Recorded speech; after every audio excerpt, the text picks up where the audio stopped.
ಈ ದೇಶದ ಸಂವಿಧಾನ ನ್ಯಾಯಾಂಗದ ಮೇಲೆ ನಂಬಿಕೆ ಇಟ್ಟು ಒಬ್ಬ ದೂರುದಾರ ನಾನು ಅಸ್ಥಿಪಂಜರಗಳನ್ನು ಹೊರಗಡೆ ತೆಗೆದುಕೊಡ್ತೇನೆ, ನನಗೆ ರಕ್ಷಣೆ ಬೇಕು ಅಂತೇಳಿ 164 ಸ್ಟೇಟ್ಮೆಂಟ್ ಕೊಡ್ತಾರೆ.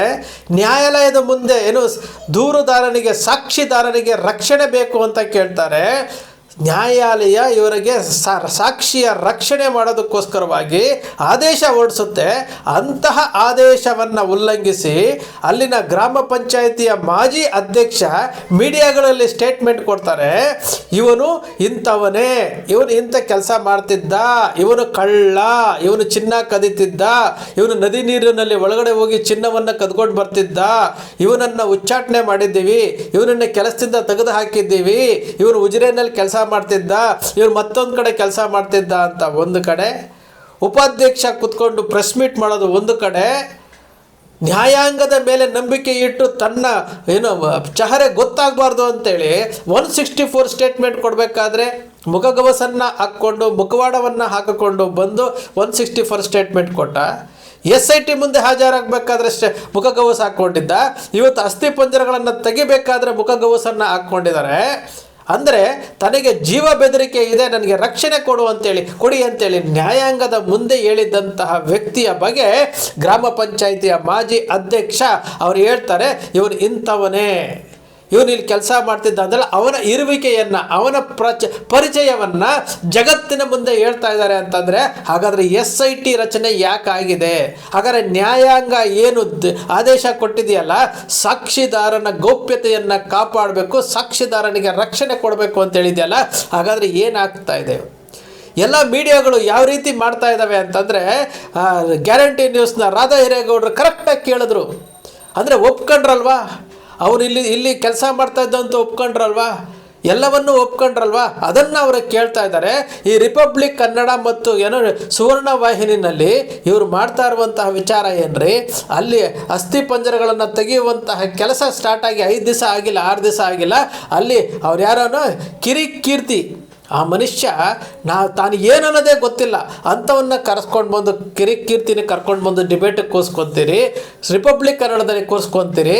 ಆ ವ್ಯಕ್ತಿಯ ಮೇಲೆ ಹರೀಶ್ ಭೈರಪ್ಪ ಒಂದು ಹೆಣ್ಣಿಗೆ ಲೈಂಗಿಕ ದೌರ್ಜನ್ಯ ಮಾಡಿದ್ದಾನೆ, FIR ಇದೆ ಅಂತ ತೋರಿಸಿ ವಿಡಿಯೋ ಹಾಕಿದ ತಕ್ಷಣವೇ ಇದೇ ಕೀರ್ತಿ ಶಂಕರಘಟ್ಟ ಹೆಸರಿನಲ್ಲಿ ಹರೀಶ್ ಭೈರಪ್ಪನಿಗೆ ಕಮೆಂಟ್ ಹಾಕ್ತಾರೆ, ಫ್ರೆಂಡ್ ನಾವು ನೀವು ಕುತ್ಕೊಂಡು 2 ಗಂಟೆ ಮಾತಾಡಿದ್ದೀವಿ, ಬಗೆಹರಿಸ್ಕೊಳ್ಳೋಣ ಅಂತ ಹೇಳ್ಬಿಟ್ಟು ಮಾತಾಡಿದ್ದೀವಿ, ಕಾಫಿ ಕುಡಿಯೋಣ ಅಂತ ಹಾಕಿದ್ದೀವಿ ಅಂತಂದರೆ ಅಲ್ಲಿಗೆ ತಪ್ಪಾಯಿತು ಅಂತಲ್ವಾ. ಇಂತಹ ವ್ಯಕ್ತಿನ ಇವರು ಸ್ಟುಡಿಯೋದಲ್ಲಿ ಕುತ್ಕೊಂಡು ವಿಶ್ಲೇಷಣೆ ಮಾಡ್ತಾರೆ. ಯಾರ ರಕ್ಷಣೆ ಮಾಡ್ತಾರೆ?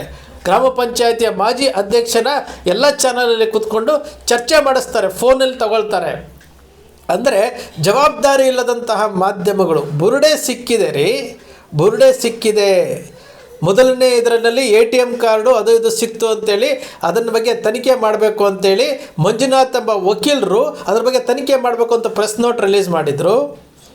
ಇಲ್ಲಿ ಆ ಬುರುಡೆ ಒಂದು ಸಿಕ್ಕಿದೆ, ಆ ಬುರುಡೆ ಮೂಳೆಗಳು ಯಾರ್ದು ಅನ್ನೋದ್ರ ಬಗ್ಗೆ ತನಿಖೆ ಮಾಡಬೇಕು, SIT ಅದರ ಬಗ್ಗೆ ಕೂಲಂಕುಷವಾಗಿ ಏನು ತನಿಖೆ ಮಾಡಬೇಕು, ಏನಾಯಿತು ಅಂತೇಳಿ ಮಾಡಬೇಕಲ್ಲ. SIT ಏನಾದರೂ ಇವ್ರ ಮುಂದೆ ಪ್ರೆಸ್ ರಿಲೀಸ್ ಮಾಡಿದೆಯಾ? ಈ ಥರ ಸಿಕ್ಕಿದೆ, ಈ ಥರ ಆಗಿದೆ ಅಂತ ಪ್ರೆಸ್ ರಿಲೀಸ್ ಮಾಡಿದೆಯಾ? ಏನೂ ಮಾಡಿಲ್ಲಲ್ಲ.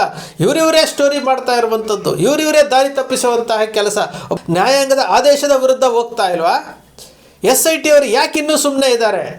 ಆ ಗ್ರಾಮ ಪಂಚಾಯಿತಿಯ ಮಾಜಿ ಅಧ್ಯಕ್ಷ ಮತ್ತು ಉಪಾಧ್ಯಕ್ಷನ ಮೇಲೆ ಯಾಕೆ ಕ್ರಮ ಕೈಗೊಳ್ತಿಲ್ಲ? ನ್ಯಾಯಾಲಯದ ಮುಂದೆ 164 ಸ್ಟೇಟ್ಮೆಂಟ್ ಕೊಟ್ಟಿರುವಂತಹ ವ್ಯಕ್ತಿ ಜೀವ ಭಯ ಐತೆ, ಪ್ರಾಣ ಭಯ ಐತೆ, ಸಾಕ್ಷಿದಾರನ ರಕ್ಷಣೆ ಮಾಡಬೇಕು ಅಂತ ಕೋರ್ಟ್ ಹೇಳಿರಬೇಕಾದ್ರೆ ಅವರ ವಿರುದ್ಧ ಇವರು ಮಾತನಾಡ್ತಾರೆ ಅಂತಂದರೆ, ಅವನ ಇರುವಿಕೆಗಳನ್ನು ಹೇಳ್ತಾರೆ ಅಂತಂದರೆ ಅಲ್ಲಿಗೆ ಇವನಿಗೆ ಮಾನಸಿಕವಾಗಿ ಕುಗ್ಗಿಸುವಂಥ ಕೆಲಸ ಮಾಡ್ತಾ ಇಲ್ವ ಅವರು? ಮಾನಸಿಕವಾಗಿ ಕುಗ್ಗಿಸಿ ಅವನಿಗೆ ಜೀವ ಭಯವನ್ನು ಉಂಟು ಮಾಡ್ತಾ ಇರುವಂಥದ್ದಲ್ಲ.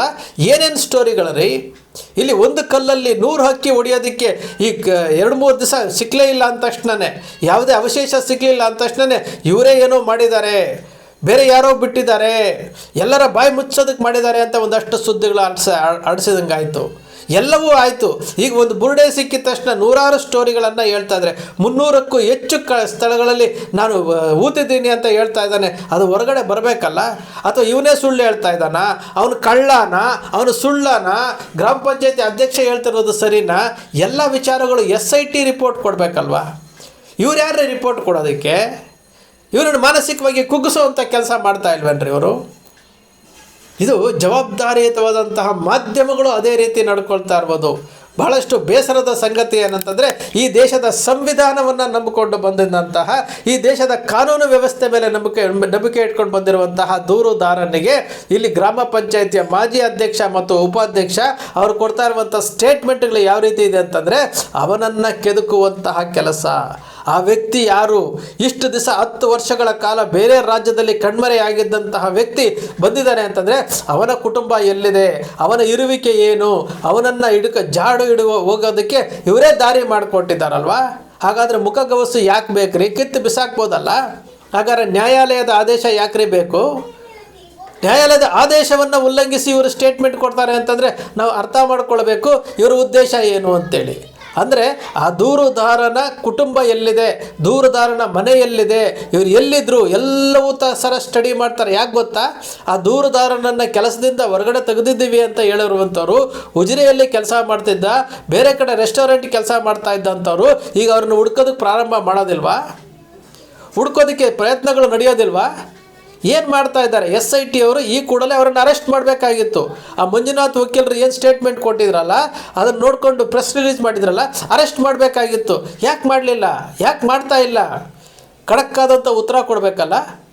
SIT ಅವರು ಹೇಳಿದ್ದಾರೆ, ಹೆಲ್ಪ್ಲೈನನ್ನು ಮಾಡಿದ್ದಾರೆ, ನೀವು ದೂರುಗಳಿದ್ರೆ ಕೊಡಿ ಅಂತ ಹೇಳಿದ್ದಾರೆ. ಇನ್ನೂ ಸುದೀರ್ಘವಾದಂತಹ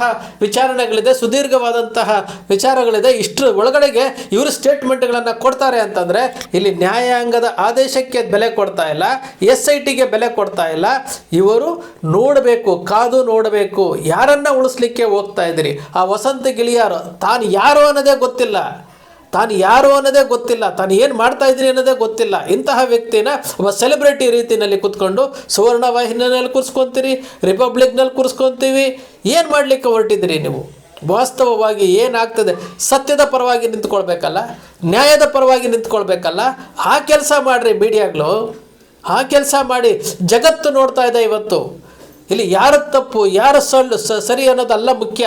ಮಾತನಾಡಬೇಕಾಗಿರೋರು ಮಾತನಾಡಬೇಕಾಗಿತ್ತು, ಮಾತನಾಡಬೇಕಾಗದವರೆಲ್ಲ ಮಾತಾಡ್ತಾ ಇದ್ದಾರೆ. ಇವತ್ತು ಜವಾಬ್ದಾರಿಯುತವಾದಂತಹ ಮಾಧ್ಯಮಗಳು ಮಾಡಬೇಕಾಗಿರುವಂತಹ ಕೆಲಸ ಬಿಟ್ಟು ಬೇರೆಲ್ಲ ಮಾಡ್ತಾ ಇದ್ದಾರೆ. ಇದು ವಾಸ್ತವ ಸಂಗತಿ. ನಿಮ್ಮ ಅಕ್ಷರ ಮೀಡಿಯಾ ಯಾವತ್ತಿಗೂ ಸಹ ಸೃಷ್ಟಿ ಮಾಡೋದಿಲ್ಲ, ಯಾವತ್ತಿಗೂ ಸಹ ಕಲ್ಪನೆ ಮಾಡೋದಿಲ್ಲ, ವಾಸ್ತವದ ವಿಚಾರವನ್ನು ವಿಶ್ಲೇಷಣೆ ಮಾಡುತ್ತೆ. ಅಕ್ಷರ ಮೀಡಿಯಾ ಸತ್ಯದ ಪರವಾಗಿರುತ್ತೆ, ಅನ್ಯಾಯದ ವಿರುದ್ಧ ಇರುತ್ತೆ. ಇಲ್ಲಿ ಮಾಡ್ತಾ ಇರುವಂತಹ ವಿಚಾರಗಳು, ಇಲ್ಲಿ ನಡೀತಾ ಇರುವಂತಹ ಘಟನಾವಳಿಗಳನ್ನು ನೋಡ್ತಾ ಇದ್ದರೆ ಎಲ್ಲ ಒಂದು ಕಡೆ ಆ ದೂರುದಾರನಿಗೆ ಎದುರಿಸುವಂತಹ ತಂತ್ರ, ಅವನನ್ನು ಮಾನಸಿಕವಾಗಿ ಕುಗ್ಗಿಸುವಂತಹ ಕೆಲಸ ಆಗ್ತಾ ಇದೆ.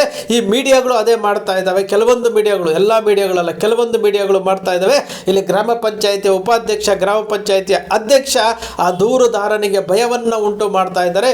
ಈ ಕೂಡಲೇ ನ್ಯಾಯಾಲಯ ಅವರನ್ನು ಬಂಧಿಸುವಂತೆ ಆದೇಶ ಮಾಡಬೇಕು. SIT ಅವರು ಈ ಕೂಡಲೇ ಅವರ ಮೇಲೆ ಕ್ರಮ ಕೈಗೊಳ್ಳಬೇಕು, ಅವರನ್ನು ಅರೆಸ್ಟ್ ಮಾಡಬೇಕು.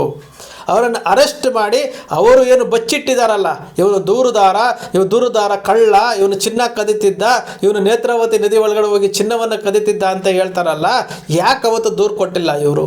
ಅವನ ಮೇಲೆ ಯಾಕೆ ಶಿಸ್ತು ಕ್ರಮ ಕೈಗೊಳ್ಳಲಿಲ್ಲ? ಇವನು ಅಲ್ಲಿನವನೇ ಕೆಲಸ ಮಾಡ್ತಾ ಇದ್ದ ಅಂತ ಹೇಳ್ತಾರೆ. ಎಲ್ಲವನ್ನೂ ಇವರೇ ಹೇಳ್ತಾ ಇದ್ದಾರೆ. ಅಲ್ಲಿಗೆ ಸತ್ಯ ಎಲ್ಲೋ ಒಂದು ಕಡೆ ಮುಚ್ಚಿಟ್ಟಿದ್ದಾರೆ. ಆ ಸತ್ಯವನ್ನು ಸಹ ಅಸ್ಥಿಪಂಜರದ ರೀತಿಯಲ್ಲಿ ಊತು ಹಾಕಿದ್ದಾರೆ ಅಂತ ಅರ್ಥ ಆಯ್ತಲ್ವಾ? ಇದನ್ನು SIT ಅವರು ಈ ಕೂಡಲೇ ಅದನ್ನು ಕ್ರಮ ಕೈಗೊಳ್ಳಬೇಕು. ಅವರ ಮೇಲೆ ದೂರು ದಾಖಲಿಸಿ ಅವರನ್ನು ಅರೆಸ್ಟ್ ಮಾಡಬೇಕು. ಯಾರು ಈ ಸಾಕ್ಷಿದಾರ, ದೂರುದಾರನ ವಿಚಾರಗಳನ್ನು ಹೊರಗಡೆ ತೆಗಿತಾ ಇದ್ದಾರೋ, ಹೊರಗಡೆ ಮೀಡಿಯಾಗಳ ಮುಂದೆ ಹೇಳಿ ಜಗತ್ತಿಗೆ ಹೇಳಿದ್ದಾರೋ, ಅದು ಘನಘೋರ ಅಪರಾಧ. ಅವರನ್ನು ಅರೆಸ್ಟ್ ಮಾಡಬೇಕಾಗಿರುವಂಥದ್ದು SIT ಅವರ ಕರ್ತವ್ಯ. SIT ಅವರು ಈ ಕೂಡಲೇ ಅದನ್ನು ಮಾಡಬೇಕು. ಯಾರೂ ಸಹ ದಾರಿ ತಪ್ಪಿಸುವಂಥ ಕೆಲಸ ಮಾಡಬೇಡಿ. ಯಾರು ತಪ್ಪು ಮಾಡಿದಾರೋ ಅವರು ಶಿಕ್ಷೆ ಅನುಭವಿಸ್ತಾರೆ. ಸತ್ಯ ಹೊರಗಡೆ ಬರಲೇಬೇಕು. ಯಾರು ಅನ್ಯಾಯ ಮಾಡಿದಾರೋ ಅವರಿಗೆ ಶಿಕ್ಷೆ ಆಗಲೇಬೇಕು. ಇಲ್ಲಿ ಯಾರ ವಿರುದ್ಧವೂ ಅಲ್ಲ, ಇಡೀ ಜಗತ್ತು ನೋಡ್ತಾ ಇದೆ ಕರ್ನಾಟಕದ ಕಡೆ, ಇಡೀ ಜಗತ್ತು ಕರಾವಳಿಯ ಕಡೆ ನೋಡ್ತಾ ಇದೆ ಏನಾಗ್ತಾ ಇದೆ ಅಂತೇಳಿ. 10-12 ವರ್ಷಗಳ ನಂತರ ಬಂದು ನಿಖರವಾಗಿ ತಾನು ಊತಿಟ್ಟಿದ್ದಂಥ ಜಾಗದಲ್ಲಿ ATM ಕಾರ್ಡ್ ಸಿಗುತ್ತೆ. ATM ಕಾರ್ಡ್ ಸಿಗುತ್ತೆ ಅಂತಂದರೆ ಆ ಜಾಗದಲ್ಲಿ ATM ಕಾರ್ಡ್ ಊತಿರೋದು ಯಾರು?